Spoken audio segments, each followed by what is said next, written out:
Hello student, welcome to the Gyan junction. आज हम जिस सब्जेक्ट को पढ़ने वाले हैं उसका नाम है बिजनेस ऑर्गेनाइजेशन।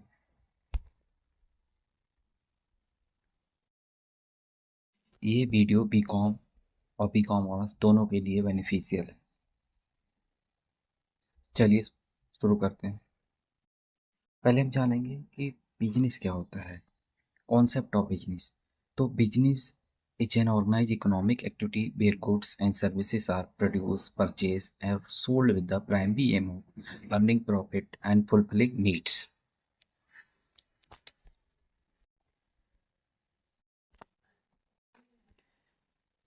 तो बिजनेस जो है एक इकोनॉमिक एक्टिविटी है जिसमें गुड्स एंड सर्विसेज प्रोड्यूस करी जाती हैं, परचेज करे जाते हैं और सोल्ड करे जाते हैं।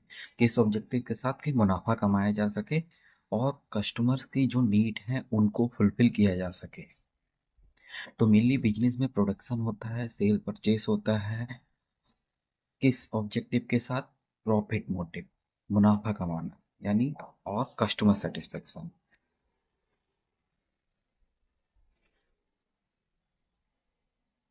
अब हम देखेंगे कि इसमें क्या क्या चीज़ें आती हैं। तो बिजनेस में पहले बताया था कि बिजनेस क्या है, एक इकोनॉमिक एक्टिविटी है यानी कि आर्थिक क्रिया है। जो बिजनेस करा जाता है, आर्थिक क्रियाएं वो क्रियाएं होती हैं, इकोनॉमिक एक्टिविटी वो एक्टिविटीज होती हैं जो पैसा कमाने के लिए करी जाती हैं, पैसे के लिए करी जाती हैं, ना कि पर्सनल प्लेजर अपने इंजॉयमेंट के लिए करी जाती हैं। जैसे हम कुछ गेम खेल रहे हैं तो पर्सनल प्लेजर के लिए, वो इकोनॉमिक एक्टिविटी नहीं है। तो business is is done for earning money, इसीलिए इसको इकोनॉमिक एक्टिविटी कहा जाता है। नेक्स्ट आ जाता है प्रॉफिट मोटिव। जो बिजनेस में जो हम सेल एंड परचेज कर रहे हैं वो किस लिए कर रहे हैं, बिजनेस का क्यों है। तो बिजनेस का जो पहला ऑब्जेक्टिव होता है वो प्रॉफिट ही है। प्रॉफिट यानी कि मुनाफा कमाना। और प्रॉफिट क्यों जरूरी है? वो सर्वाइवल और ग्रोथ के लिए जरूरी है। अगला आ जाता है गुड्स एंड सर्विसेज। जो बिजनेस में गुड्स एंड सर्विसेज का ही खरीदी बिक्री करी जाती है, सेल एंड परचेस करी जाती है। अब वो गुड्स जो होते हैं जिनको हम छू सकते हैं, देख सकते हैं, वो टेंजिबल प्रोडक्ट होते हैं। इंटेंजिबल जिनको हम छू नहीं सकते हैं, देख नहीं सकते, जैसे बैंकिंग सेवाएं हो गई, बैंकिंग ट्रांसपोर्ट सर्विसेज हो गई, एडवर्टाइजिंग सर्विसेज हो गई, वेयर हाउसिंग हो गई। ये सब के किसके एग्जाम्पल है? ये सर्विसेज के एग्जाम्पल। नेक्स्ट आ जाता है कॉन्टिन्यूस प्रोसेस। तो बिजनेस है वो एक कॉन्टिन्यूस प्रोसेस है, क्योंकि ऐसा नहीं जो एक बार ट्रांजेक्शन हुई, जैसे हम घर पे कोई पुराना अपना मटेरियल वगैरह अगर सेल कर देते हैं एक बार और उससे कुछ मुनाफा कमा लेते हैं तो उसे बिजनेस नहीं बोल सकते, क्योंकि वो एक ही बार हो रहा है। बिजनेस में रेगुलरिटी ऑफ ट्रांजेक्शन होना जरूरी है। मतलब जो भी हम सेल परचेज कर रहे हैं वो रेगुलर अंतराल पे होनी चाहिए, या तो डेली कर रहे हो, या 2 महीने, 6 महीने या 7 दिन में, जैसे भी, लेकिन होनी चाहिए, रेगुलर होनी चाहिए। नेक्स्ट आ जाता है बिजनेस में रिस्क और अनसर्टेनिटी होता है। तो बिजनेस में रिस्क होता है कि प्रॉफिट हो भी सकता है और नहीं भी हो सकता। प्रॉफिट होता है, अनसर्टेन होता है, क्योंकि मार्केट है, जो बिजनेस इन्वायरमेंट है, पर्यावरण है, वो लगातार बदलते रहता है। उसकी वजह से बिजनेस में भी रिस्क रहता है, कभी घाटा हो जाएगा, कभी मुनाफा हो जाएगा। नेक्स्ट पढ़ेंगे फीचर्स ऑफ बिजनेस। बिजनेस की क्या क्या विशेषताएं हैं। तो पहला फीचर है कि बिजनेस एक इकोनॉमिक एक्टिविटी है, क्योंकि ये मॉनेटरी गेन यानी कि पैसा कमाने के लिए करी जाती है। अगला जाता है इसमें प्रोडक्शन और प्रोक्योरमेंट होता है। मतलब गुड्स या तो हम खुद प्रोड्यूस कर रहे होंगे या फिर खरीद के ला रहे होंगे, उसको आगे रीसेल कर रहे होंगे। अगला आता है सेल और एक्सचेंज। गुड्स बिजनेस में दो ट्रांजेक्शन होती हैं, एक बाइंग, एक सेलिंग। जो सेलर होता है वो गुड्स सेल करता है, और जो बायर होता है वो गुड्स या फिर सर्विसेज परचेज करता है। तो सेल और एक्सचेंज होता है इसमें। नेक्स्ट आ जाता है प्रॉफिट मोटिव। प्रॉफिट है जो ड्राइविंग फोर्स है, मतलब मेन ऑब्जेक्टिव प्रॉफिट ही है, उसी के लिए सारे काम करे जाते हैं। रेगुलेटरी ऑफ डीलिंग पहले पहले भी बताया था कि कोई सिंगल ट्रांजेक्शन हो रही है उसको हम बिजनेस नहीं बोलेंगे, रेगुलेटरी होना बहुत जरूरी है। नेक्स्ट आ जाता है इसमें रिस्क होता है, यानी कि बिजनेस में रिस्क होता है, कोई गारंटी नहीं होती प्रॉफिट की। प्रॉफिट हो भी सकता है, नहीं भी हो सकता है। नेक्स्ट आ जाता है इन्वॉल्व कैपिटल। जो बिजनेस अगर हम शुरू करना चाहते हैं तो उसके लिए जगह खरीदनी पड़ेगी, बिल्डिंग बनानी पड़ेगी, स्टाफ रखना पड़ेगा, और भी रिसोर्सेज लाने पड़ेंगे, इसीलिए पैसे की जरूरत पड़ेगी, पूंजी की यानी कैपिटल रिक्वायर्ड होती है। Customer satisfaction. बिजनेस का मेन ऑब्जेक्टिव तो मुनाफा कमाना है, यानी कि प्रॉफिट मोटिव था, लेकिन इसके साथ साथ कस्टमर सेटिस्फेक्शन भी बहुत जरूरी होता है कि हम कस्टमर की ज़रूरतों को पूरा कर सकें। अगला था लीगलिटी। लीगलिटी का मतलब है कोई गैर कानूनी काम ना करें, बिजनेस में जो हम रूल्स एंड रेगुलेशन फॉलो करें, कोई गलत काम ना करें। नेक्स्ट आ जाता है बिजनेस की इंपॉर्टेंस क्या है, यानी कि बिजनेस के फायदे क्या है, क्या क्या इससे फायदे हो सकते हैं। पहले तो बिजनेस का सबसे बड़ा फायदा है कि ये एम्प्लॉयमेंट जनरेट करके देता है, क्योंकि बिजनेस में बहुत सारे लोगों को रोजगार मिलता है, इससे बेरोजगारी दर कम करने में यानी अनएम्प्लॉयमेंट रेट कम होता है। जैसे कोई भी मैन्युफैक्चरिंग फर्म है, कोई ट्रेडिंग का बिजनेस कर रहा है, तो उसमें आस पड़ोस के लोगों को जॉब दे सकता है। नेक्स्ट इसका फ़ायदा है production of goods and service, ये गुड्स और सर्विसेज का उत्पादन करते हैं, प्रोडक्शन करते हैं। Business produces and supply goods and services that are essential to the meet the needs and wants of society. मतलब जो हमारी ज़रूरतें हैं, सोसाइटी की ज़रूरतें हैं, वो बिजनेस ही पूरा करते हैं। कैसे पूरा करते हैं? गुड्स एंड सर्विसेज प्रोड्यूस करके और हमारे तक पहुंचा करके, सेल करके। नेक्स्ट आ जाता है improve in standard of living. By providing income and access to the better goods and services, business help people live more comfortably and enjoy modern amenity। मतलब बिजनेस हमें एक तो रोजगार दे रहा है, उससे इनकम भी प्रोवाइड करा रहा है, और अच्छी क्वालिटी के गुड्स एंड सर्विसेज भी बना दे रहा है। इससे क्या हो रहा है, हमारा जीवन स्तर सुधर गया है और हम बड़े कंफर्टेबली आराम से रह रहे हैं और नई नई सुविधाओं को इंजॉय कर पा रहे हैं घर बैठे। नेक्स्ट आ जाता है utilization of resources. Business ensures the proper and efficient use of natural human and resources for maximum output. Business ये एंश्योर करता है कि जो हमारे नेचुरल रिसोर्सेज हैं, जैसे हवा, पानी वगैरह, या ह्यूमन रिसोर्सेज हैं, या कैपिटल है, रुपया पैसा है, उसका ज़्यादा से ज़्यादा इस्तेमाल कर सकें। नेक्स्ट आ जाता है ये कंट्रीब्यूट करता है नेशनल इनकम में। कैसे कंट्रीब्यूट करता है? जो नेशनल इनकम निकलती है वो प्रोडक्शन मेथड से निकल सकती है, या फिर इनकम मेथड, या कस्टमर से, या फिर कंजप्शन मेथड। तीन मेथड होते हैं। अब बिजनेस कंट्रीब्यूट करता है कैसे नेशनल इनकम में या फिर जीडीपी बढ़ाने में, क्योंकि ये प्रोड्यूस करता है गुड्स, एम्प्लॉयमेंट वगैरह प्रोवाइड करता है, एक्सपोर्ट इंपोर्ट करता है, इससे इकोनॉमी को बूस्ट मिलता है, हमारा जीडीपी बढ़ता है। नेक्स्ट आ जाता है innovation and technology. Business encourages innovation by developing new product and services and technologies to meet changing customer need. मतलब जो कस्टमर की डिमांड डेली डेली चेंज होता रही है, उसको मीट करने के लिए नए नए इनोवेशन, नवीनीकरण करा जा रहा है, नए नए तरीके निकाले जा रहे हैं, नए नए वर्जन आ रहे हैं, नई सर्विसेज, नए नए प्रोडक्ट लॉन्च करे जा रहे हैं कस्टमर की ज़रूरतों को पूरा करने। नेक्स्ट आ जाता है सोशल डेवलपमेंट। बिजनेस सपोर्ट करता है सोशल प्रोग्रेस को, कैसे के करके? सोशल डेवलपमेंट मतलब लोगों का विकास करके, कि जैसे फ्री एजुकेशन दे दी, फ्री हेल्थ केयर फैसिलिटी दे रहे हैं, इंफ्रास्ट्रक्चर अच्छा कर रहे हैं सोसाइटी का, कम्युनिटी वेलफेयर मतलब पूरी कम्युनिटी का भला कर रहे हैं, भलाई का काम कर रहे हैं, प्लांटेशन वगैरह कर रहे हैं, इन्वायरमेंट को बचा रहे हैं।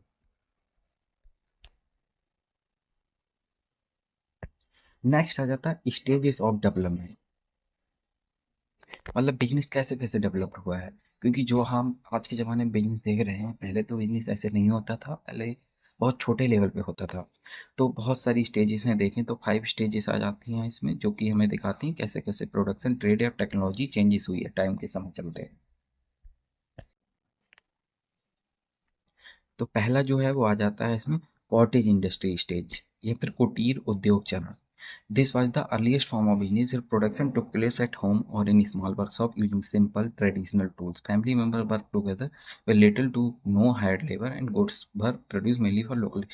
अब कॉटेज इंडस्ट्री स्टेज में क्या होता था, यहाँ पे जो सबसे पहली फॉर्म है, अर्लीस्ट फॉर्म है बिजनेस की, यहाँ पे प्रोडक्शन तो हो रहा था, लेकिन प्रोडक्शन कहाँ हो रहा था? वो घर वगैरह में, घरों में या फिर स्मॉल वर्कशॉप में हो जा रहा था। कैसे हो जाता? जो सिंपल बहुत ज़्यादा और ट्रेडिशनल पुराने ज़माने के टूल्स वगैरह इक्विपमेंट होते थे, उनका यूज करके घरों में प्रोडक्शन वगैरह उत्पादन करा जा रहा था। मेनली घर के जो फैमिली मेम्बर्स होते थे, या फिर कोई बाहर से थोड़ी लेबर हायर कर ली, थोड़ी बाहर से लोग बुला लिए, उनकी हेल्प से गुड्स प्रोड्यूस करे जाते थे। मेनली क्यों करते थे? अपने कंजप्शन के लिए, लोकल कंजप्शन के लिए।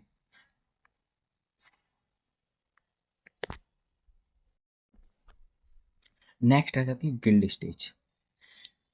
In this stage, craftsmen and traders form association called guilds and that control quality, fix prices, and protect member interests. They provide training to the apprenticeship and maintain a strong reputation for their goods।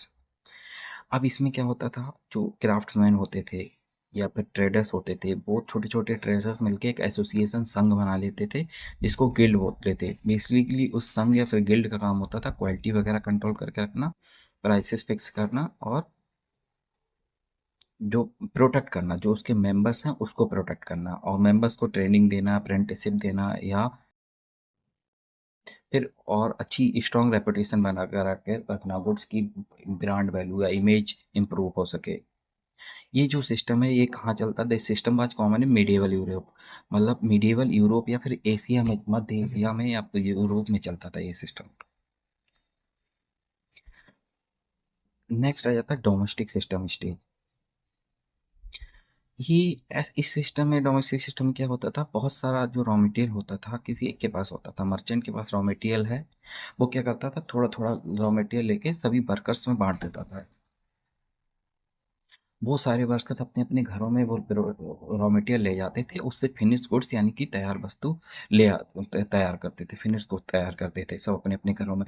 फिर जो merchant होता था वो सारे goods जो बन गए हैं सभी लोगों से, वर्कर्स से इकट्ठा करके आगे बेच देता था, इस लोकल मार्केट में या थोड़ी दूर की मार्केट में।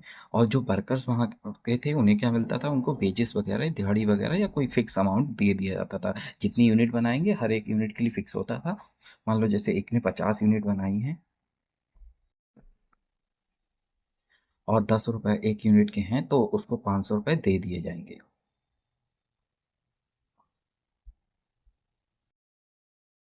ये जो कॉटेज इंडस्ट्री थी उससे ज़्यादा ऑर्गेनाइज माना जाता था। अब आ जाता है फैक्ट्री स्टेज। फैक्ट्री स्टेज के बारे में हम सब जानते ही होंगे। The factory system begin during the industrial revolution in the 18th century. जो फैक्ट्री सिस्टम कब स्टार्ट हुआ था? जब इंडस्ट्रियल रेवोल्यूशन आया था 18th सेंचुरी में, वहाँ से फैक्ट्री स्टार्ट हुई थी। यहाँ पे क्या होता है, लार्ज स्केल, बहुत बड़े पैमाने पे प्रोडक्शन करा जाता है मशीन के माध्यम से, और लेबर का यहाँ पर डिवीजन होता है, लेबर का बंटवारा होता है, मतलब कौन क्या काम करेगा ये पहले से ही फिक्स होता है।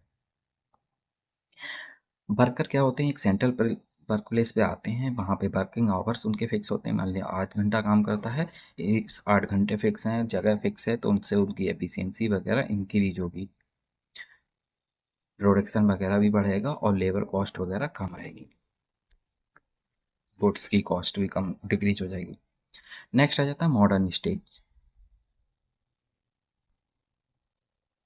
Modern stage, in this modern stage advance technology. अब मॉडर्न स्टेज में बिजनेस कैसे हो रहा है, एडवांस टेक्नोलॉजी आ गई, सब कुछ मशीनों के माध्यम से, रोबोट्स के माध्यम से हो रहा था।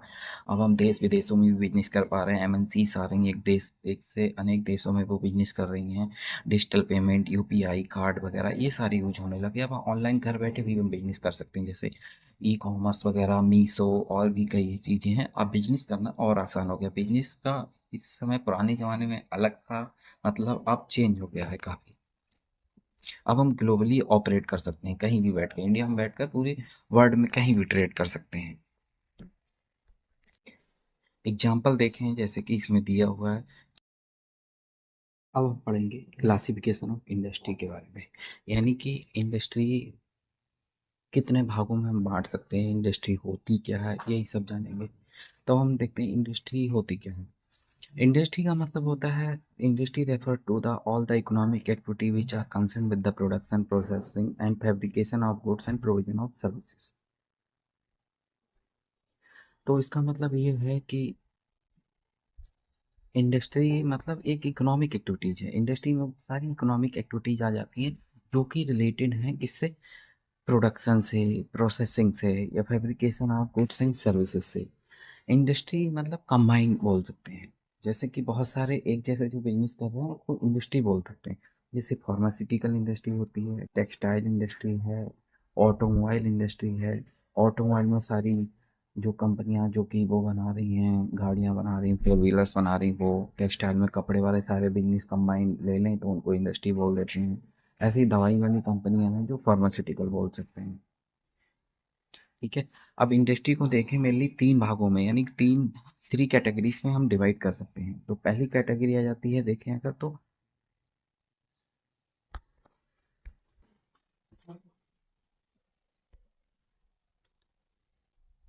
पहली कैटेगरी प्राइमरी आ जाती है, दूसरी कैटेगरी सेकेंडरी, तीसरी कैटेगरी टर्सरी। ये इंडस्ट्री को हमने क्लासीफाई कर रखा है।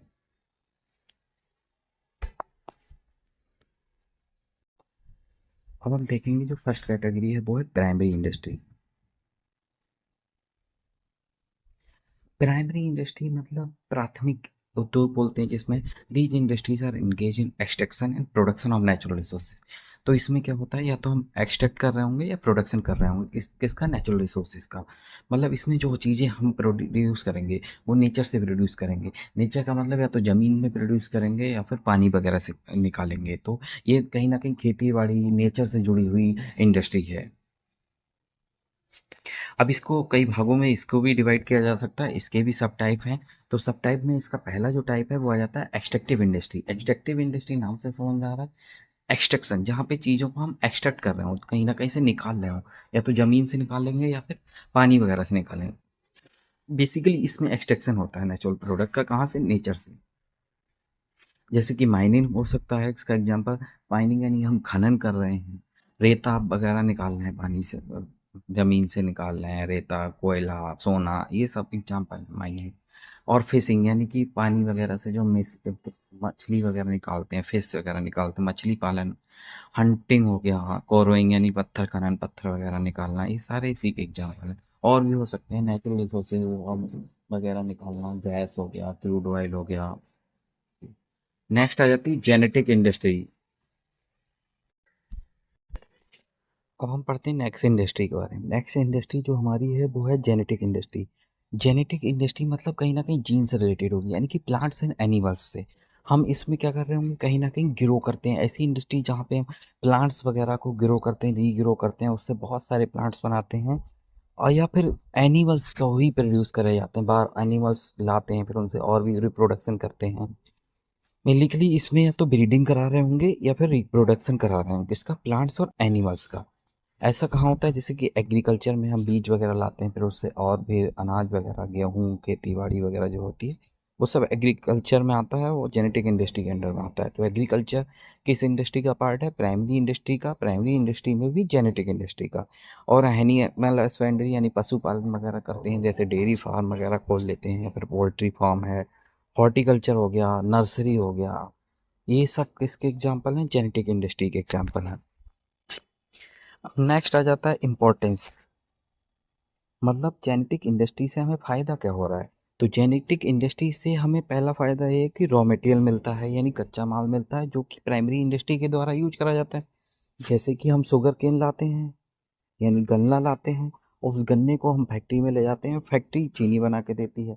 अगर गन्ना ना हो तो चीनी नहीं बन सकती, इसीलिए जो रॉ मटेरियल है चीनी बनाना वो सेकेंडरी इंडस्ट्री का काम है, और रॉ मटेरियल देना प्राइमरी इंडस्ट्री का काम है। दूसरा आ जाता है ये रोज़गार वगैरह प्रोवाइड कराती है। जैसे प्राइमरी इंडस्ट्री में बहुत सारे लोग नर्सरी में, पोल्ट्री फार्मिंग या खेती बाड़ी में काम करते हैं, जिससे बेरोजगारी कम होती है। दो फायदे हो गए, तो रॉ मटेरियल प्रोवाइड कराना, दूसरा क्या, एम्प्लॉयमेंट प्रोवाइड कराना। अब हम बात करेंगे सेकेंडरी इंडस्ट्री के बारे में, कि सेकेंडरी इंडस्ट्री क्या होती है। सेकेंडरी इंडस्ट्री मेनली के लिए इसका काम होता है कन्वर्जन का। जो रॉ मटेरियल वगैरह या कच्चा माल वगैरह आया है उसको कन्वर्ट करके फिनिश गुड्स या फिर सेमी फिनिश गुड्स तैयार करना। तो ऐसी इंडस्ट्री जो कि कन्वर्जन का काम करती हैं, क्या करती हैं, रॉ मटेरियल को कन्वर्ट करके फिनिश गुड्स या सेमी फिनिश गुड्स बनाती हैं, उनको हम सेकेंडरी इंडस्ट्री बोलते हैं। अब फिनिश गुड्स वो गुड्स होते हैं जो डायरेक्टली कंज्यूमर यूज करता है। सेमी फिनिश गुड्स वो गुड्स होते हैं जो डायरेक्टली कंज्यूमर यूज नहीं करता, उस पर कुछ ना कुछ काम होता है, किसी और बिजनेसमैन के द्वारा कराया जाता है, फिर हम यूज करते हैं। जैसे कि अगर चीनी हम यूज कर रहे हैं डायरेक्टली चाय बनाने के लिए, तो वो कंज्यूमर गुड्स हो गया। लेकिन अगर वही चीनी एक मिठाई वाला या कोई ले जा रहा है, तो वो मिठाई बना रहा है उससे, और मिठाई हम यूज कर रहे हैं, तो मिठाई हमारे लिए कंज्यूमर गुड्स है। जो चीनी है उसके लिए सेमी फिनिश गुड्स है। अब इसको भी सब डिवीजन देखते हैं, इसको भी कई पार्ट्स में बांटा जा सकता है। तो बेसिकली जो सेकेंडरी इंडस्ट्री है वो पहली जो किस जिस कैटेगरी में डिवाइड करते हैं वो है मैन्युफैक्चरिंग इंडस्ट्री। अब मैन्युफैक्चरिंग इंडस्ट्री क्या होती है, मैन्युफैक्चरिंग इंडस्ट्री का काम होती है कुछ बनाना, मैन्युफैक्चर करना। ये क्या करेगी कि जो रॉ मटेरियल वगैरह आया है उसको कन्वर्ट कर देगी फिनिश गुड्स में, लार्ज स्केल पे, मतलब बहुत बड़े पैमाने पे जो रॉ मटेरियल वगैरह आया है उसको कन्वर्ट करके एक फिनिश गुड्स बनाती है। जैसे कि टेक्सटाइल मिल हो गए, शुगर मिल हो गए, आयरन एंड स्टील हो गए, तो इनमें सब में रॉ मटेरियल जाता है, उससे फिनिश गुड्स बनाए जाते हैं। अब इसका फर्दर क्लासिफिकेशन दिया हुआ है, मतलब जो मैन्युफैक्चरिंग इंडस्ट्री को ही कई पार्ट्स में डिवाइड कर रखा है। जैसे कि पहली आ जाती है एनालिटिकल इंडस्ट्री। एनालिटिकल इंडस्ट्री यानी कि एनालिटिकल इंडस्ट्री ऐसी इंडस्ट्री है जहाँ पे क्या होता है, रॉ मटेरियल आया, एक रॉ मटेरियल से बहुत सारे प्रोडक्ट बनाए जाते हैं। एनालिटिकल का मतलब होता है विश्लेषण करना, तोड़ना, यानी कि एक चीज़ है उससे अनेक चीज़ बनाई जाती है। तो ऐसी बहुत सारी इंडस्ट्री हैं जो कि जहाँ एक रॉ मटेरियल जाता है बहुत सारे प्रोडक्ट निकल के आते हैं। जैसे कि एग्जांपल देखें, ऑयल रिफाइनरी वगैरह जो होती हैं, वहाँ क्रूड ऑयल यानी कच्चा तेल जाता है, उससे डीजल, पेट्रोल, नेचुरल गैस, कोल तार और मिट्टी का तेल, बहुत सारे प्रोडक्ट बनाए जाते हैं। जहाँ पे एक रॉ मटेरियल और अनेक फिनिश गुड्स बनने हैं, ऐसी इंडस्ट्री को एनालिटिकल इंडस्ट्री बोलते हैं। अब आ जाती है सिंथेटिक। सिंथेटिक का मतलब होता है समराइज करना, बहुत सारी चीज़ों को मिला के एक चीज़ बना लेते हैं। एनालिटिकल जस्ट उल्टा होता है। यहाँ पे दो, टू और मोर मटेरियल, दो या दो से ज़्यादा मटेरियल जो होते हैं, रॉ मटेरियल, उसको कंबाइन करके कोई नया प्रोडक्ट बनाया जाता है। जैसे सीमेंट मैन्युफैक्चरिंग हो गया, पेंट हो गया, जहाँ पे ए और बी दो पेंट मिला है, वो कोई सी पेंट बना के तैयार कर दिया। अब नेक्स्ट आ जाती है प्रोसेसिंग इंडस्ट्री। प्रोसेसिंग इंडस्ट्री ऐसी इंडस्ट्री जहाँ पे बहुत सारी स्टेजेस में काम होता है, प्रोसेस में काम होता है, process stages. The raw material are processed in stages. जैसे शुगर फैक्ट्री में पहले आता है गन्ना, गन्ना फिर पेरता है, रस निकलता है, गर्म होता है, फिर उसकी साफ सफाई होती है, फिर कहीं ना कहीं उसकी चीनी बनती है। तो स्टेज, कई स्टेजेस में काम हो गया है एक स्टेज में। अब जैसे गेहूँ लाए, गेहूँ को पिसवाया, आटा बन गया, आटा हम यूज करते हैं, जहाँ एक स्टेजेस में काम खत्म, तो प्रोसेसिंग इंडस्ट्री नहीं है। प्रोसेसिंग इंडस्ट्री यहाँ पे कई सारे स्टेजेस में, जैसे टेक्सटाइल हो गया, मैन्युफैक्चरिंग हो गई, ये सब किसके एग्जाम्पल हैं, प्रोसेसिंग इंडस्ट्री के। नेक्स्ट आ जाता है असेंबलिंग इंडस्ट्री।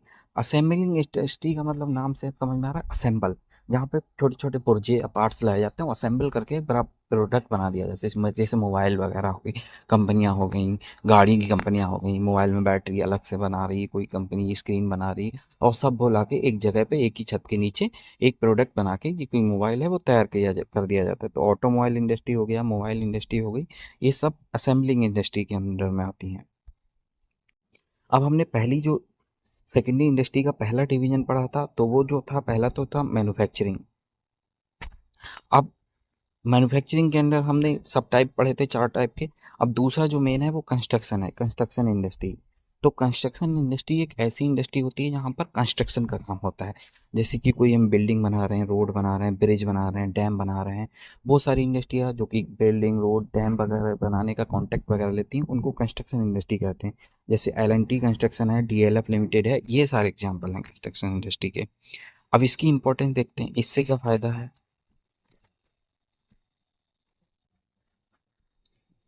अब इससे क्या होगा, add value to the raw material, जो रॉ मटेरियल वगैरह आया है उसको वैल्यू ऐड हो जाएगी।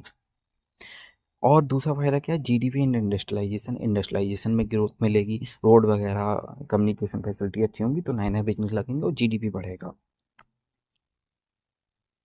अब जो तीसरी टाइप की हमारी और लास्ट इंडस्ट्री का टाइप है वो है टर्सरी इंडस्ट्री। तो टर्सरी इंडस्ट्री या फिर सर्विस इंडस्ट्री भी बोल सकते हैं इसको। इसमें कोई प्रोडक्ट नहीं बनता है, यहाँ पे सेवाएं वगैरह यानी सर्विसेज दी जाती हैं। ये इनका मेन काम होता है, जो प्राइमरी इंडस्ट्री है, सेकेंडरी इंडस्ट्री है, उनको सर्विसेज देना। सर्विसेज जैसे कि ट्रांसपोर्ट हो सकता है, वेयर हाउस हो सकता है, बैंकिंग हो गया, इंश्योरेंस हो गया, बहुत सारे प्रकार के हो सकते हैं। अब हम पढ़ते हैं टर्सरी में क्या कहता है। जैसे ट्रांसपोर्ट इंडस्ट्री, ट्रांसपोर्ट इंडस्ट्री भी इंडिया में बहुत बड़ा रोल प्ले करती है। ये क्या करती है, गुड्स या और पैसेंजर्स को एक जगह से दूसरी जगह पर पहुंचाने में मदद करती है, एक स्थान से दूसरे स्थान तक। जैसे इंडियन रेलवे हो गया, इंडियन एयरलाइन हो गया, UPSRTC हो गया, ये सारी किस इंडस्ट्री के पार्ट हैं, ट्रांसपोर्ट इंडस्ट्री के। यहाँ प्रोडक्ट नहीं मिलता, सिर्फ सेवाएं दी जाती हैं। नेक्स्ट आ जाता है बैंकिंग इंडस्ट्री। ये लोन वगैरह चाहिए, हमारे पास एक्स्ट्रा डिपॉजिट है तो वो जमा कर सकते हैं, तो SBI, HDFC बैंकिंग इंडस्ट्री का पार्ट है। इंश्योरेंस इंडस्ट्री, जैसे कि हमें सिक्योरिटी चाहिए होती है, जैसे हमारी गाड़ी वगैरह ख़राब हो जाए या कभी टूट फूट जाए, एक्सीडेंट हो जाए, या आग लग जाए घर का या हमारी कंपनी का, बिजनेस का, तो उसके लिए हम इंश्योरेंस करा लेते हैं रिस्क कवर करने के लिए।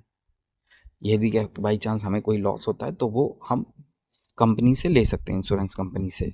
LIC वगैरह इसका एग्जाम्पल। वेयर हाउसिंग इंडस्ट्री, मतलब जैसे हमारे पास प्रोडक्ट तो है, बहुत सारा मटेरियल है, लेकिन हमारे पास रखने के लिए जगह नहीं है, हमारी अपनी जगह नहीं, तो हम किराए पर वेयर हाउस वगैरह ले सकते हैं, वहाँ अपने गुड्स को स्टोर करके रख सकते हैं। तो स्टोरेज के लिए जैसे FCI हो गया, FCI वेयर हाउसेज बना रखे हैं, ये warehousing. Advertising industry, advertising industry का काम होता है जो हमारा प्रोडक्ट वगैरह कंपनी ने बनाया है उसकी जानकारी लोगों तक पहुँचाना, प्रमोट करना गुड्स को। जे पाइन्यूर एडवर्टाइजिंग हो गई, ओ या ओजेलवी हो गई, डेंटिसू हो गई, ये सारे एग्जाम्पल हैं एडवर्टाइजिंग इंडस्ट्री के। ये समरी टेबल दी हुई है। अब नेक्स्ट आ जाता है जो हमारा है क्लासिफिकेशन ऑफ कॉमर्स। बेसिकली हमने जो एक्टिविटीज दी थी उसको दो पार्ट्स में डिवाइड करते हैं, एक है इंडस्ट्री, दूसरा है कॉमर्स। अब इंडस्ट्री का डिवीजन हमने पढ़ लिया, अब पढ़ेंगे कॉमर्स। तो commerce refer to the all the activity, इसमें बहुत सारी एक्टिविटीज आ जाती हैं जो कि हेल्प करती हैं किसमें, production and distribution of the goods from the consumer या फिर प्रोड्यूसर टू द कंज्यूमर। तो कॉमर्स का मतलब होता है जो प्रोड्यूसर है उसने जो गुड्स बना रखे हैं उन गुड्स को कंज्यूमर तक पहुंचाना। तो बीच में जो आ रहा है वो कॉमर्स है।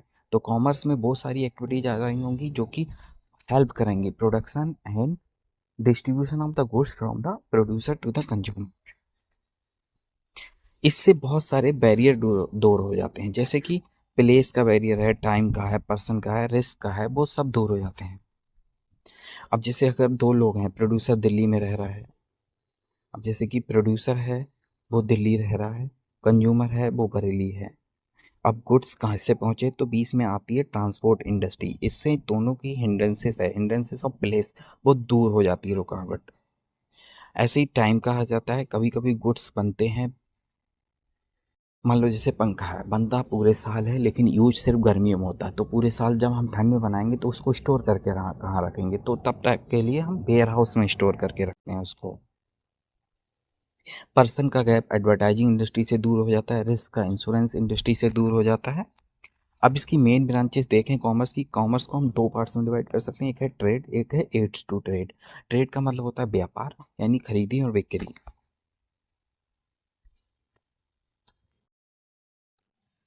Trade refers to the buying and selling of goods and services with the objective of earning profit.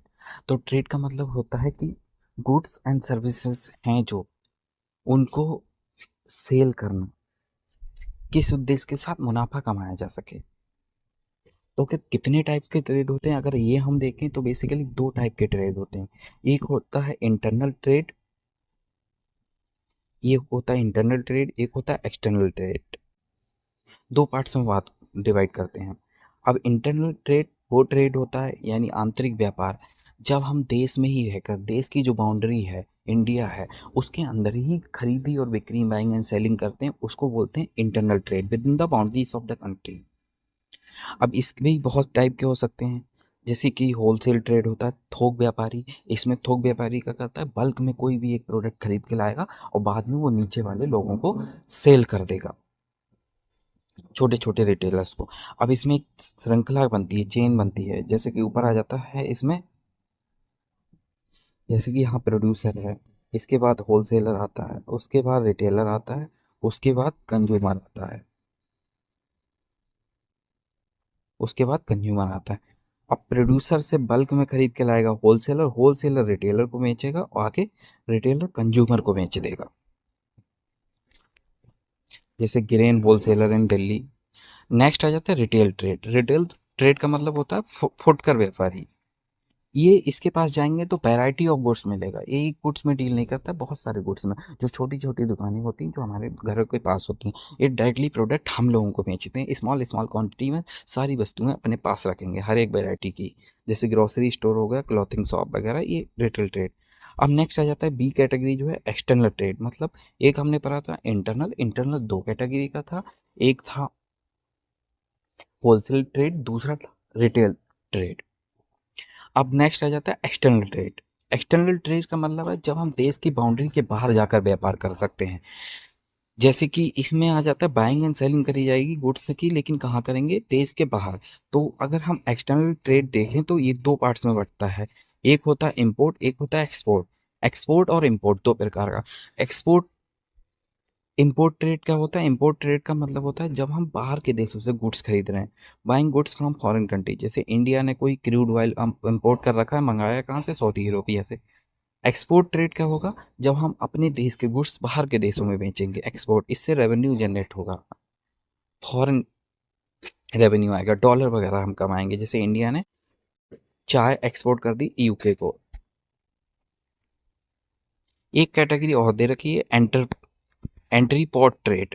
इसका मतलब होता है importing goods from one country and exporting them to the another without major processing. अब इसमें ये होता है जैसे कि हम इंडिया है, इंडिया ने क्या करा, चाइना से गुड्स मंगा लिए, चाइना ने गुड्स बेच दिए और इंडिया ने अपने देश में यूज ना करके आगे नेपाल में बेच दिए। तो इंडिया में प्रोडक्शन नहीं हो रहा है गुड्स का, इंडिया इंपोर्ट कर रहा है दूसरे देश से, फिर एक्सपोर्ट कर रहा है दूसरे देश को, तो इसको बोलते हैं एंट्रीपोर्ट ट्रेड। अब नेक्स्ट हमारा जो आ जाता है वो है aids to trade. Aids aids का मतलब या फिर ऑक्सिलरीज का मतलब होता है व्यापार में सहायक सेवाएं। बहुत सारी एक्टिविटी जो कि खरीदी और बिक्री यानी कि बिजनेस करने में हेल्प करती हैं, उनको एड्स टू ट्रेड बोलते हैं। इसका मेन काम होता है कि बिजनेस जो है, ट्रेड है, स्मूथ चलता रहे। अब इसमें पहले भी चढ़ चुके हैं हम। जैसे पहला आ जाता है ट्रांसपोर्ट, ट्रांसपोर्ट मूवमेंट में हेल्प करता है गुड्स को प्रोड्यूसर से कंज्यूमर तक पहुंचाने में। वेयर हाउसिंग मतलब जब यूज नहीं हो रहे, गुड्स नहीं बिक रहे हैं, उस समय के लिए हम स्टोर करके रख रखते हैं। बैंकिंग, अगर हमें लोन चाहिए तब हम बैंक के पास जाएंगे, या फिर डिपॉजिट ज़्यादा पैसा है तब जमा कर सकते हैं। इंश्योरेंस मतलब रिस्क कवर करने के लिए होता है। एडवर्टाइजिंग, लोगों को इन्फॉर्मेशन देने के लिए कि नया प्रोडक्ट वगैरह कोई लॉन्च हो रहा है, डिमांड क्रिएट करने के लिए। नेक्स्ट दे रखा है कम्युनिकेशन। कम्युनिकेशन मतलब इन्फॉर्मेशन वगैरह देने के लिए। फैसिलिटेट, इसकी वजह से क्या होता है, जानकारी या फिर एक्सचेंज ऑफ इन्फॉर्मेशन आसान हो जाता है बायर एंड सेलर के बीच में। जैसे बायर कहीं दूर बैठा हुआ है, सेलर कहीं और बैठा हुआ है, तो उनके बीच में आसानी से हम कम्युनिकेट कर सकते हैं। जैसे ऑनलाइन में ई कॉमर्स वगैरह में होता है, जो फ्लिपकार्ट, अमेजोन।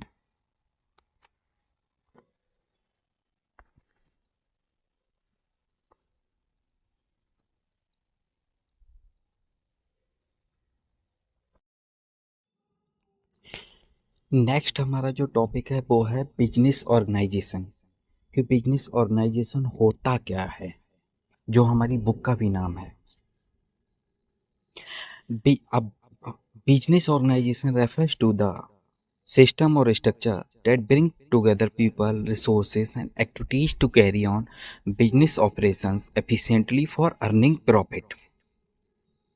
तो बिजनेस ऑर्गेनाइजेशन एक ऐसा सिस्टम है या फिर स्ट्रक्चर है जिसका काम होता है लोगों को इकट्ठा करना, रिसोर्सेज को इकट्ठा करना, और बहुत सारी एक्टिविटीज करना, जैसे कि प्रोडक्शन, मार्केटिंग, एचआर वगैरह। बहुत सारे ऑपरेशंस करके एफिशिएंटली करना, बहुत सारे ऑपरेशन जो हैं उनको एफिशिएंटली चलाना विदाउट एनी वेस्टेज, और मुनाफा कमाया जा सके और प्रॉफिट अर्निंग।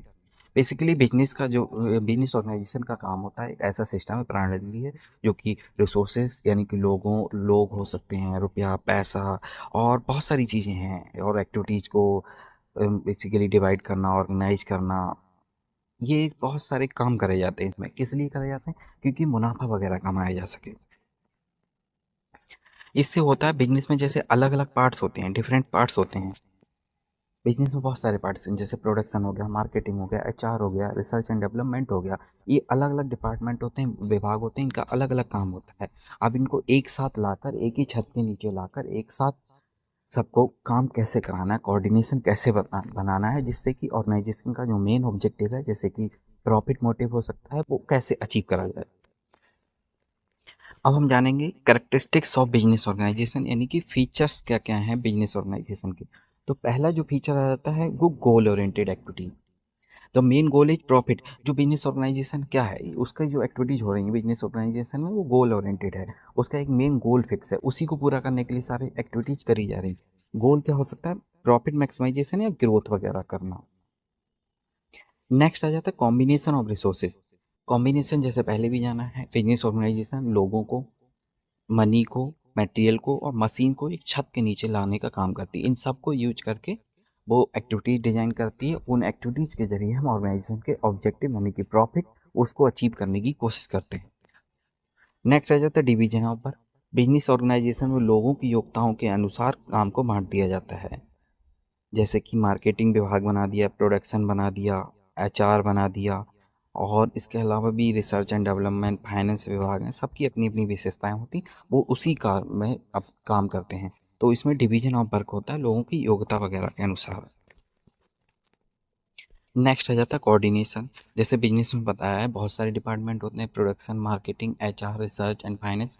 अगर उनको कोऑर्डिनेट ना करा जाए, उनकी एक्टिविटीज़ को आपस में समन्वय ना बैठाया जाए, तो वो एफिशिएंटली काम नहीं कर पाएंगे, और वो अपने ही गोल को अचीव करने के लिए पूरा करेंगे, काम करेंगे, ऑर्गेनाइजेशन का गोल नहीं पूरा होगा।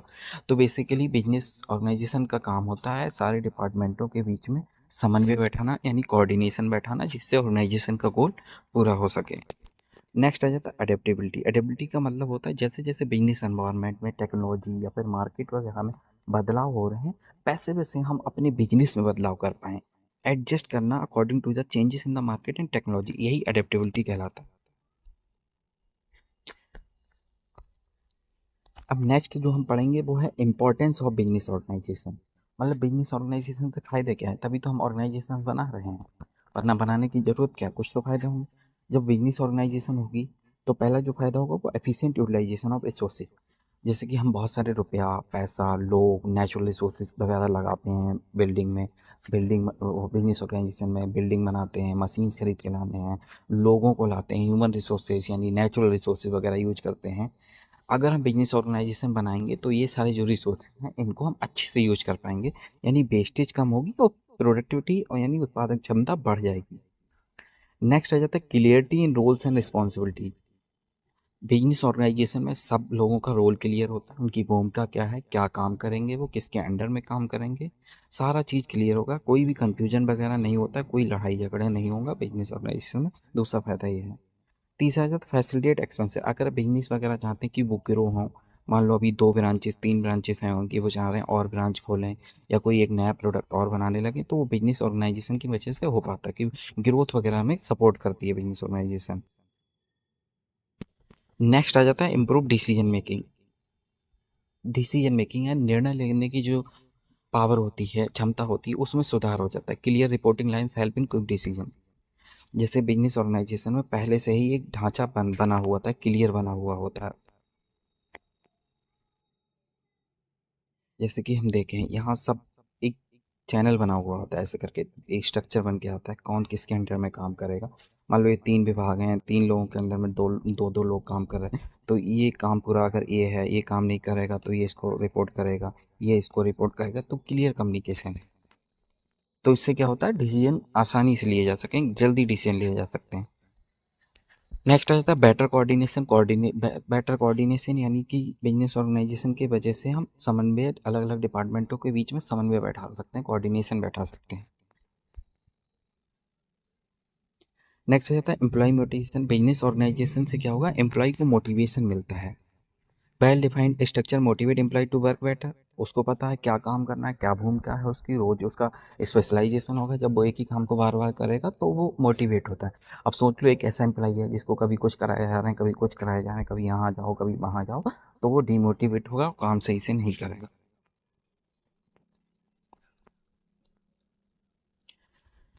नेक्स्ट आ जाता है ऑब्जेक्टिव ऑफ बिजनेस ऑर्गेनाइजेशन। मतलब बिजनेस जो ऑर्गेनाइजेशन है उसके ऑब्जेक्टिव्स क्या क्या है। तो बिजनेस ऑर्गेनाइजेशन जो है पहला ऑब्जेक्टिव आ जाता है वो है इकोनॉमिक एक्टिविटी। इकोनॉमिक एक्टिविटी बहुत सारे कंपनी के ऑब्जेक्टिव जो रुपये पैसे वगैरह से रिलेटेड होंगे, पैसा कमाने से रिलेटेड होंगे, उनको कहीं ना कहीं हम इकोनॉमिक ऑब्जेक्टिव में डालेंगे। तो इसका पहले सब ऑब्जेक्टिव देखें, प्रॉफिट अर्निंग, जैसे कंपनी मुनाफा कमाना चाहती है तो वो कौन सा ऑब्जेक्टिव हो गया, इकोनॉमिक ऑब्जेक्टिव। मार्केट एक्सपेंशन यानी मार्केट वगैरह अपना ग्रो करना चाहती है, अपना मार्केट शेयर वगैरह बढ़ाना चाहती है, उसका कस्टमर बेस बढ़े, मार्केट शेयर बढ़े, उसकी कई अनेक बाज़ारों में जाए। पहले अगर दिल्ली बेच रहा है तो दिल्ली भी बेचे, मुंबई भी बेचे, हर जगह उसकी ब्रांचेस हों। और तीसरा आ जाता है ऑप्टिमम यूज ऑफ रिसोर्सेज। जो रिसोर्सेज वगैरह जो लगाए हैं हमने उसका ज़्यादा से ज़्यादा इस्तेमाल कर सकें, मैक्सिमम आउटपुट मिले हमें मिनिमम कॉस्ट पर। सेकंड जो मेन डिवीजन आ जाता है वो आ जाता है सोशल ऑब्जेक्टिव। दूसरे सोशल ऑब्जेक्टिव मतलब जो रिलेटेड होंगे कहीं ना कहीं समाज से रिलेटेड हो सकते हैं, सामाजिक उद्देश्य। जैसे कस्टमर सेटिस्फेक्शन, जो उसके पास जो कस्टमर आया है वो संतुष्ट होके जाए, उसको अच्छी क्वालिटी की वस्तुएं देना, कम दामों पे देना, रीजनल प्राइसेस लेना, उसके साथ धोखाधड़ी नहीं करना, मिलावटी प्रोडक्ट नहीं बेचना, उसका शोषण नहीं करना। तो इससे कस्टमर सेटिस्फेक्शन जो कंपनी का उद्देश्य है वो पूरा हो जाएगा। नेक्स्ट आ जाता है एम्प्लॉयमेंट जनरेशन, यानी कि जो एम्प्लॉयमेंट, लोगों को रोजगार वगैरह देना, रोजगार देना, बेरोजगारी दर कम करने में देश की हेल्प करना, जॉब अपॉर्चुनिटीज क्रिएट करना। तीसरा जो आ जाता है वो आ जाता है सोशल वेलफेयर। सोशल वेलफेयर हम कैसे कर सकते हैं, जब हम जैसे कि फ्री शिक्षा वगैरह दे दें, हेल्थ दे दें, इन्वायरमेंट में नए नए प्लांट लगाएं, इन्वायरमेंट को पॉल्यूशन कम करने में कोशिश करें, हेल्थ फैसिलिटीज़ प्रोवाइड कराएं लोगों को फ्री ऑफ कॉस्ट, और एजुकेशन वगैरह दें बच्चों को। थर्ड आ जाता है जो हमारा है वो ह्यूमन ऑब्जेक्टिव। ह्यूमन ऑब्जेक्टिव जो है मतलब जो कहीं ना कहीं इंसानों से रिलेटेड होगा। एम्प्लॉयबल, जैसे एम्प्लॉई इंसान कौन कौन जुड़े होते हैं बिजनेस से, पहला तो जो होता है एम्प्लॉय जुड़े हुआ होता है, उसी की मदद से बिजनेस कर पाते हैं। तो जो एम्प्लॉय वगैरह वहाँ काम कर रहे हैं उनको अच्छी सैलरी देनी है, फेयर वेजेस देने हैं, उनको फैसिलिटी जैसे कि अच्छा पानी, साफ पानी, लाइटनिंग, हवा, बिजली वगैरह ये सारी चीज़ें, और उनकी ट्रेनिंग करानी है जिससे उसकी कैरियर की ग्रोथ हो सके, वृद्धि हो सके। नेक्स्ट आ जाता है स्किल डेवलपमेंट। स्किल डेवलपमेंट का मतलब होता है enhance capabilities of worker, worker वगैरह को नई नई कौशल सिखाएं, कंप्यूटर चलाना नहीं आता है तो कंप्यूटर सिखाएं जिनसे उनकी भी ग्रोथ हो। थर्ड आ जाता है मोटिवेशन, मतलब उनको इंकरेज करना कि पार्टिसिपेट करें और इनोवेशन में, इंकरेज पार्टिसिपेशन एंड इनोवेशन, नवाचार में उनको पार्टिसिपेट करें। लास्ट हमारा जो ऑब्जेक्टिव है वो है नेशनल ऑब्जेक्टिव, मतलब राष्ट्रीय उद्देश्य। राष्ट्रीय उद्देश्य क्या होता है? पहला होता है कंट्रीब्यूशन टू नेशनल इनकम, यानी राष्ट्रीय आय में अपना योगदान देना बिजनेस का, यानी कि जीडीपी वगैरह है उसकी बढ़ोतरी में मदद करना। कैसे? ज़्यादा से ज़्यादा प्रोडक्शन करके, ज़्यादा से ज़्यादा इनकम जनरेट करके। दूसरा जो ऑब्जेक्टिव है सेल्फ रिलायंस, यानी कि देश को आत्मनिर्भर बनाना। हमारा जो बिजनेस का उद्देश्य होता है डिपेंडेंसी ऑन इम्पोर्ट्स, इम्पोर्ट्स पे जो हम विदेश के देशों पे प्रोडक्ट पे आश्रित रहते हैं उसको कम करना, जो प्रोडक्ट हम बाहर से मंगा रहे हैं उसको अपने देशों में ही बनाना। तीसरा आ जाता है balance regional development. Balance regional development का मतलब होता है कुछ एरिया बहुत डेवलप्ड है, जैसे गुजरात, मुंबई, दिल्ली, गुड़गांव, ये ज़्यादा डेवलप्ड है। अभी बिहार, यूपी में कुछ लोकल एरियाज़ में चले जाओ वो अंडर डेवलप्ड हैं बहुत ज़्यादा। तो अगर उन लोकल एरियाज़ में भी फैक्ट्री वगैरह, बिजनेस वगैरह लगा दी जाए तो वहाँ के लोगों को रोज़गार मिलेगा और वहाँ भी डेवलप्ड हो जाएंगे। तो समानता आ जाएगी, हम जो लोकल एरियाज़ अंडर डेवलप्ड हैं वो भी कहीं ना कहीं डेवलप्ड हो जाएंगे। इससे क्या होगा? बैलेंस रीजनल डेवलपमेंट होगा।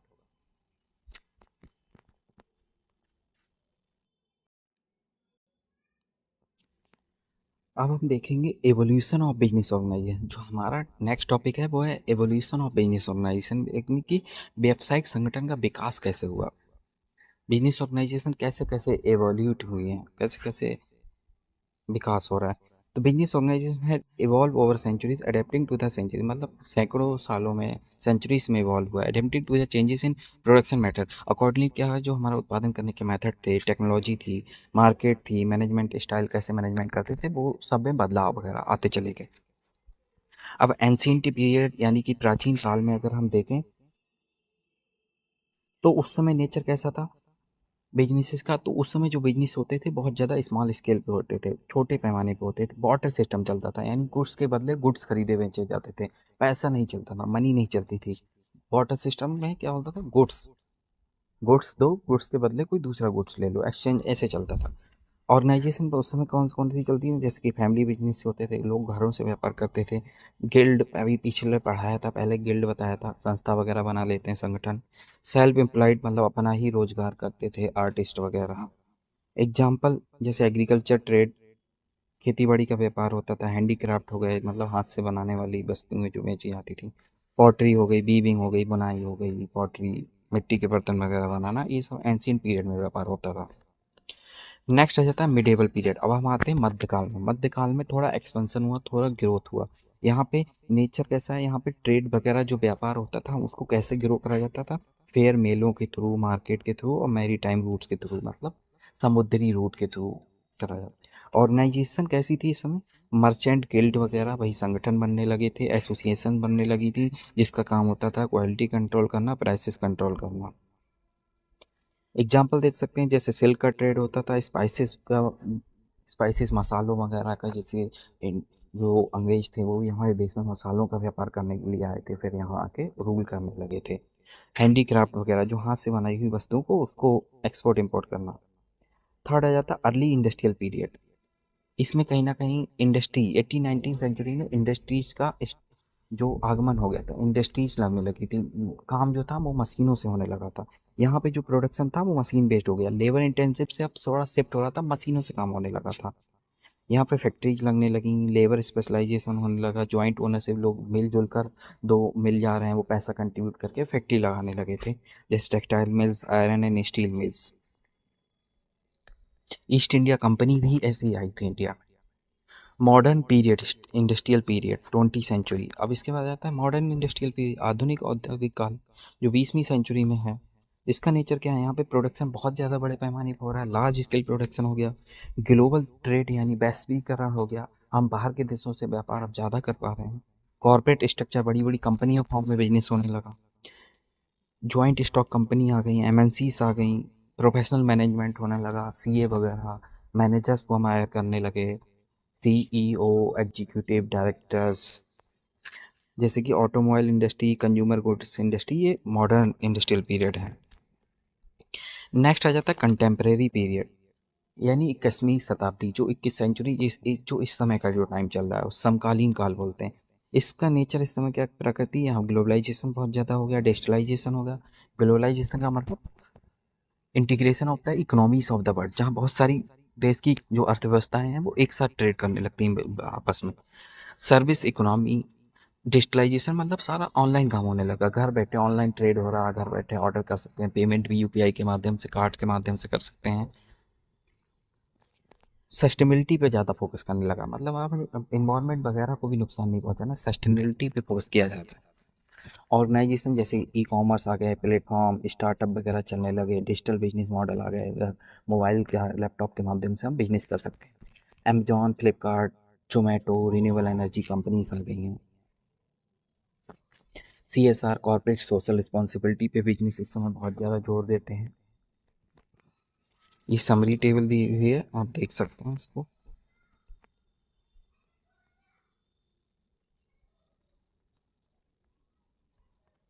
नेक्स्ट जो हमारा टॉपिक आ जाता है वो आ जाता है difference between industry and commerce, मतलब इंडस्ट्री और कॉमर्स में क्या अंतर है। तो अगर हम बेसिस के आधार पर देखें, पहला है इंडस्ट्री, दूसरा है कॉमर्स। तो मीनिंग, पहले बेसिस जो है मीनिंग क्या है दोनों का, तो activities related to the production and processing of goods and services. Industry पहले ही बताया क्या होता है, industry refers to the all the activities, बहुत सारी एक्टिविटीज आ जाती हैं जो कि प्रोडक्शन और processing of the goods and fabrication of the goods and services से रिलेटेड हैं। कॉमर्स मतलब बहुत सारी एक्टिविटीज जो हेल्प करती हैं production and distribution of the goods and services, उसको कॉमर्स करते हैं, मतलब ट्रेड, स्मूथ ट्रेड करने में। नेक्स्ट आ जाता है मेन फंक्शन, मतलब इंडस्ट्री का मेन कार्य क्या है, मेन फंक्शन क्या है। तो मेन इसका काम है कन्वर्ट करना, रॉ मटेरियल वगैरह को फिनिश गुड्स में कन्वर्ट करना। इसका जो मेन काम कॉमर्स का है, इसका मेन काम है स्मूथ एक्सचेंज जो हो रहा है, बाइंग एंड सेलिंग हो गई, वो स्मूथ चलती रहे बिना कोई रुकावट के। कैपिटल रिक्वायरमेंट देखते हैं किस में ज़्यादा होगी, तो इंडस्ट्री लगाने के लिए कैपिटल रिक्वायरमेंट ज़्यादा होती है, क्योंकि इसमें मशीन वगैरह चाहिए, प्लांट लगाना है, रॉ मटेरियल खरीद के लाना है। लेकिन ट्रेड में ऐसे कोई ज़्यादा रुपया नहीं चाहिए होता है, यहाँ कम पैसे पे भी काम चल जाता है। टाइप्स देखें इसकी, 3 टाइप में, प्राइमरी, सेकेंडरी, टर्सरी। इसमें ऑक्सिलरीज एड टू, जैसे transport, warehousing, banking, insurance, advertising.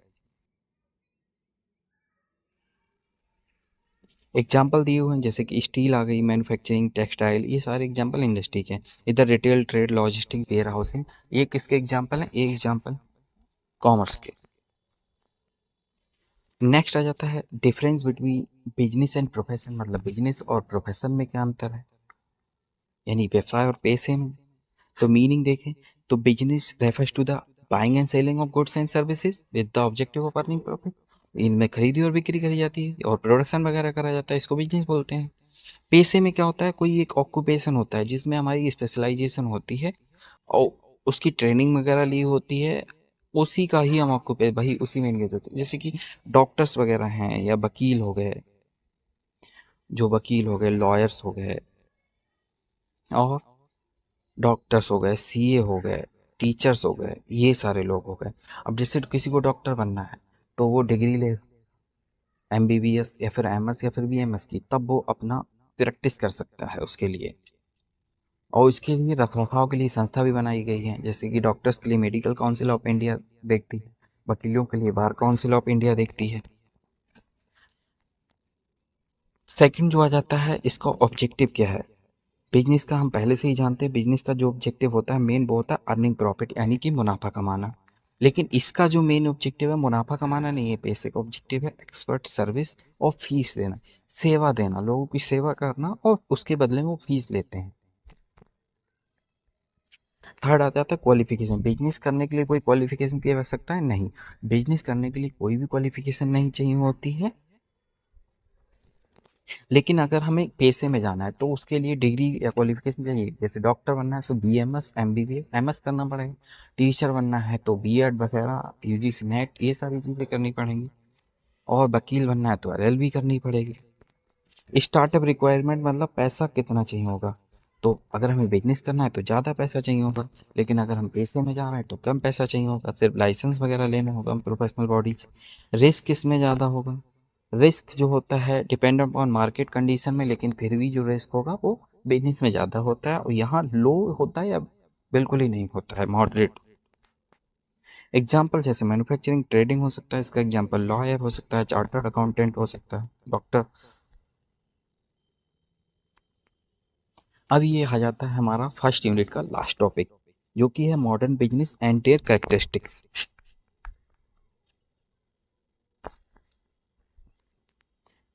मतलब आधुनिक जमाने का बिजनेस जो अब हम कर रहे हैं उसको बोलते हैं modern business. Modern business refers to the present day commercial, present में जो हम कॉमर्शियल और इंडस्ट्रियल एक्टिविटीज कर रहे हैं, किसके थ्रू? एडवांस टेक्नोलॉजी के थ्रू, रोबोट्स के थ्रू, नई नई इनोवेटिव मैनेजमेंट हो रहा है, प्रैक्टिस। बेसिकली हम देखते हैं क्या होता है मॉडर्न बिजनेस में। हम जो प्रेजेंट डे में बिजनेस कर रहे हैं वो कैसे करते हैं? एडवांस टेक्नोलॉजी यूज करते हैं, ग्लोबल नेटवर्क यानी बहुत सारे देशों के साथ बिजनेस करते हैं, इनोवेटिव मैनेजमेंट यानी नवीन अच्छे अच्छे एक्सपर्ट लोगों की सर्विस से लेकर प्रबंधन करते हैं। किस लिए करते हैं? कस्टमर की नीड्स को पूरा करने, कस्टमर की ज़रूरतों को पूरा करना है, लेकिन कैसे करना है? सिर्फ मुनाफा नहीं कमाना, कस्टमर संतुष्ट होकर जाना चाहिए। अब देखते हैं characteristics of business, modern business, और या फिर फीचर्स बोल सकते हैं, विशेषताएं क्या क्या है मॉडर्न बिजनेस की। तो पहली जो मॉडर्न बिजनेस की विशेषता है, यूज ऑफ एडवांस टेक्नोलॉजी, यानी कि इसमें हम एडवांस टेक्नोलॉजी का, नई टेक्नोलॉजी का यूज करते हैं। वो जो जैसे हम कोई भी टेक्नोलॉजी प्रोडक्शन वगैरह में यूज कर रहे हैं तो वो इस जब इस समय कैसे करते हैं मॉडर्न बिजनेस, नई टेक्नोलॉजी का यूज करते हैं, ओल्ड नहीं। जैसे पहले लेबर इंटेंसिव टेक्निक्स यूज होती थी, लेबर से काम कराया जाता था, अब मशीन इंटेंसिव टेक्निक यूज हो जा रही है, मशीनों से काम कराया जा रहा है। तो मॉडर्न जो बिजनेस है वो हैविली किस पे रिलाई होता है? डिजिटल टूल्स, कंप्यूटर वगैरह पे, ऑटोमेशन पे, या हाई टेक इक्विपमेंट, मशीन वगैरह उन पे डिपेंडेंट होता है। उसके बिना वो नहीं कर सकते हैं बिजनेस हम। नेक्स्ट क्या फ़ायदा मिल गया है अब मॉडर्न बिजनेस का? ग्लोबल रीच हो रही, मतलब हम इंडिया में ना रह के पूरे वर्ल्ड में, पूरी दुनिया में बिजनेस कर सकते हैं, रीच बढ़ गई। कहीं भी हम खरीदी बिक्री पूरी दुनिया में कर सकते हैं, प्रोडक्ट और सर्विसेज मार्केट कर सकते हैं, बेच सकते हैं ई कॉमर्स के माध्यम से। हमारा जो थर्ड आ जाता है वो है कस्टमर सेंट्रिक स्टोर। तो पहले के ज़माने में क्या होता था? सेलर सेंट्रिक होता था, सेलर अपने आप पे ध्यान देता था, कस्टमर पे ध्यान नहीं देता था, जो बनाया है वही बेचता था और महंगा बेचता था, कस्टमर की ज़रूरतों को ध्यान में नहीं रखा जा सकता था। मेन वो मोटिव था मुनाफा कमाना। लेकिन अब क्या होता है? कस्टमर को केंद्र में रखा जाता है, कस्टमर से पूछा जाएगा उसकी क्या ज़रूरत है, उसका फीडबैक लिया जाएगा, उसी के अकॉर्डिंग प्रोडक्ट वगैरह बनाया जाएगा और बेचा जाएगा, जिससे कस्टमर संतुष्ट हो। अगला आ जाता है इनोवेशन एंड क्रिएटिविटी। मतलब इसमें लोग नवाचार होता ही जा रहा है, नवीनीकरण।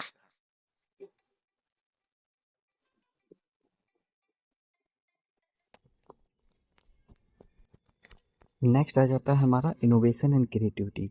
रेगुलर क्या हो रहा है? नए नए प्रोडक्ट इंट्रोड्यूस होते जा रहे हैं, नए नए डिजाइन आ रहे हैं, और सर्विसेज दी जा रही हैं कम्पिटिटिव बनने के लिए, जो क्योंकि आजकल कंपटीशन का ज़माना है। तो हर एक बिजनेस चाहते हैं वो अलग दिखे, प्राइस वगैरह तो ज़्यादा चेंज कर नहीं सकते, इसीलिए वो प्रोडक्ट में चेंजेस करते हैं। जैसे मोबाइल वगैरह में बहुत सारे बदलाव होते रहते हैं, हर एक कंपनी कुछ नया फीचर्स डालने की कोशिश करती है जिससे वो यूनिक दिखे और उनका प्रोडक्ट ज़्यादा बिके।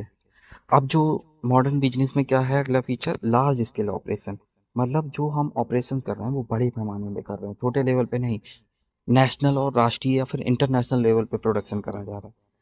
CSR, कॉर्पोरेट सोशल रिस्पॉन्सिबिलिटी, मतलब समाज वगैरह, सोसाइटी के प्रति जो दायित्व होते हैं उनको भी बिजनेस सब पूरा करते हैं।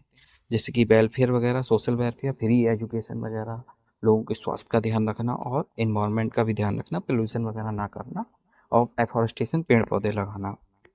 नेक्स्ट आ जाता है इंटेंसिव मार्केटिंग एंड ब्रांडिंग। यहाँ पे जो बिजनेस, जो मॉडर्न बिजनेस है उसकी अगली विशेषता है कि वो बहुत ज़्यादा मार्केटिंग पे ध्यान देते हैं, ब्रांडिंग पे ध्यान देते हैं। यूट्यूब पे ऐड डाल रहे हैं, एडवर्टीजमेंट यूज कर रहे हैं, वेबसाइट यूज कर रहे हैं, डिजिटल मार्केटिंग कर रहे हैं, ऐप्स में ऐड दे रहे हैं, पोस्टर लगा रहे हैं। तो बहुत सारे हीरो हीरोइन स्टार कास्ट जो है उनसे प्रोडक्ट को प्रमोट करा रहे हैं। तो ये सब मार्केटिंग डिजिटल स्ट्रेटेजीज यूज करी जा रही हैं कस्टमर को अट्रैक्ट करने के लिए, ब्रांड वैल्यू बनाई जा रही है। नेक्स्ट आ जाता है जो मॉडर्न प्रोफेशनल मैनेजमेंट। जो मॉडर्न बिजनेस है उसमें मैनेजमेंट क्या है, प्रोफेशनल हो गया है। पहले देखे होंगे, पहले के ज़माने में बिजनेस एक ही व्यक्ति बिजनेस कर रहा है, वही सामान खरीद के ला रहा है, वही फाइनेंस पैसे जमा कर रहा है, वही प्रोडक्ट बना रहा है, वही प्रोडक्ट बेच रहा है, एक ही बिजनेस। अब ऐसा नहीं है, एक्सपर्ट हायर करे जा रहे हैं। अकाउंटेंट जो चाहिए उसके लिए सीए को हायर कर लेंगे, मार्केटिंग के लिए मार्केटिंग मैनेजर, एचआर के लिए एचआर मैनेजर चाहिए होगा, फाइनेंस के लिए, प्रोडक्शन के लिए प्रोडक्शन मैनेजर, हर एक स्पेशलिस्ट व्यक्ति हायर करा जा रहा है। तो स्पेशलाइज प्रोफेशनल जो हैं उनको रखा जा रहा है, उनके द्वारा मैनेजमेंट करा जाता है, जैसे फाइनेंस में, मार्केटिंग में, ऑपरेशंस में। यहाँ पे हमारी जो है फर्स्ट यूनिट कंप्लीट होती है। यूनिट जो फर्स्ट है वो कंप्लीट हो गई है। नेक्स्ट यूनिट हम बाद में करेंगे नेक्स्ट वीडियो में। Like, share and subscribe.